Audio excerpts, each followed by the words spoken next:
SC వర్గీకరణలో భాగంగా మాన్యశ్రీ మందాకృష్ణ మాదిగ గారు గత 30 సంవత్సరాల నుంచి ఎన్నో పోరాటాలు చేసి ఎన్నో కష్టాలకు ఓర్చి ఈదుమూడి అనే ప్రకాశం జిల్లా ఈదుమూడి అనే గ్రామం నుంచి ఒక 20 మంది సభ్యులతో బయలుదేరి ఈరోజు ప్రపంచంలోనే ఒక చరిత్ర సృష్టించిన ఏకైక డైనమిక్ లీడర్ మాన్యశ్రీ మందాకృష్ణ మాదిగ గారు అని మనం గర్వంగా చెప్పగలం. ఎందుకంటే గతం నుంచి చూసుకుంటే మనం ఎప్పటి నుంచో కూడా మన ఈ మాదిగలు అని చెప్పుకునే స్థితిలో నుంచి మేము ఈరోజు ధైర్యంగా నేను మాదిగనని చెప్పుకునే స్థితికి మనం వచ్చామంటే కారణం మాన్యశ్రీ మందాకృష్ణ గారి పుణ్యమే. కాబట్టి మనమందరం కూడా శాల్యూట్ చేయాలి. ఎందుకు చెప్తున్నానంటే ఆ విషయాన్ని మనమందరం కూడా ఈరోజు మాదిగ జాతి యావత్తు కూడా గర్వపడుతుందంటే కారణం కేవలం ఒక మందాకృష్ణ మాదిగ గారి వల్లనే ఇది సాధ్యమైంది.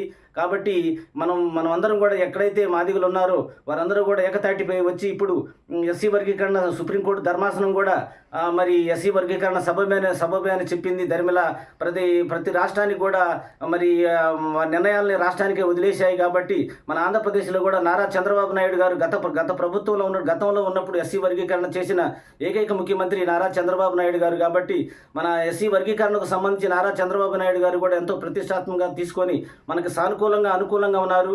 అదే అదృష్టంగా ఇప్పుడు సుప్రీంకోర్టు ధర్మాసనం ఇచ్చిన సందర్భంలో సుప్రీంకోర్టు ధర్మాసనం కూడా ఇప్పుడు ఎస్సీ వర్గీకరణ సబబే అని చెప్పింది. కాబట్టి రాష్ట్రాలకి అధికారాన్ని వదిలేసింది. కాబట్టి మరి ఆంధ్రప్రదేశ్ ముఖ్యమంత్రి ఈ సమయంలో మనకి ఆంధ్రప్రదేశ్లో ముఖ్యమంత్రిగా నారా చంద్రబాబు నాయుడు గారు ఉండటం అనేది మన అదృష్టంగా మనం భావించాలి.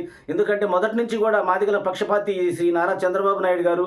మనం అందరూ చూస్తూనే ఉన్నాం. గతంలో నారా చంద్రబాబు నాయుడు గారి పుణ్యం మూలంగానే 25 లక్షల మంది మాదిగలు ఉద్యోగాలు సంపాదించారంటే అది చాలా మరి మాన్యశ్రీ మందాకృష్ణ మాదిగ గారి నాయకత్వంలో నారా చంద్రబాబు నాయుడు గారు మరి ఆ రోజు విభజన చేయటం మూలంగానే మనం అందరం కూడా లబ్ధి పొందాం. మాదిగ జాతికి ముద్దు బిడ్డలందరూ కూడా లబ్ధి పొందారు.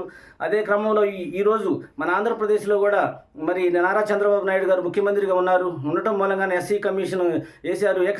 రాజీవ్ రంజన్ మిశ్రా కమిషన్ వేసి మరి నివేదిక సమర్పించాలని చెప్పి కూడా మన వర్గీకరణకు అనుకూలంగా మరి ఒక కమిషన్ వేయటం కూడా జరిగింది. కాబట్టి ఈ రాజీవ్ రంజన్ మిశ్రా కమిషన్ అనేది కూడా ఒక నెలలోనే వెంటనే తక్షణమే యుద్ధ ప్రాతిపాదికన నెలలోనే మరి ఈ కమిషన్ తన నివేదికను రాష్ట్ర ప్రభుత్వానికి అందించి తక్షణమే మన ఆంధ్రప్రదేశ్లో వర్గీకరణ అమలయ్యే విధంగా చట్టం తీసుకొచ్చి వర్గీకరణ అమలు చేయాలని సందర్భంగా నేను తెలియజేస్తున్నాను. కాబట్టి మనం యావత్తు భారతదేశం మొత్తం కూడా మరి మాన్యశ్రీ మందాకృష్ణ మాదిగ గారికి మాదిగ జాతి అందరూ కూడా రుణపడి ఉంటారు. కాబట్టి మనమందరం కూడా ఆయన వెన్నంటే ఉండి మనం ఇప్పుడు కూడా ఆయన సపోర్టుగా మనం అందరం ఉండాలి. ఆయన అడుగుజాడల్లోనే నడవాలి. ప్రపంచ మేధావి అంబేద్కర్ అయితే మన మాదిగలకి మేధావి, మన మాదిగల ముద్దుబిడ్డ మాన్యశ్రీ మందాకృష్ణ మాదిగ గారు. కాబట్టి ఆయన నాయకత్వంలో మనమందరం కూడా పనిచేయాలని, ఆయనకి మనమందరం కూడా సపోర్ట్ చేయాలని ఈ సందర్భంగా నేను తెలియజేస్తున్నాను. కాబట్టి ప్రతి మాదిగ జాతి ముద్దు బిడ్డలందరూ కూడా మాదిగ జాతి యావత్తు కూడా మన మాన్యశ్రీ మందాకృష్ణ మాదిగ గారి వెంటే మనం అందరం ఉండాలని ఈ సందర్భంగా నేను తెలియజేస్తూ మీ అందరికీ నా ఉద్యమ నమస్కారాలు.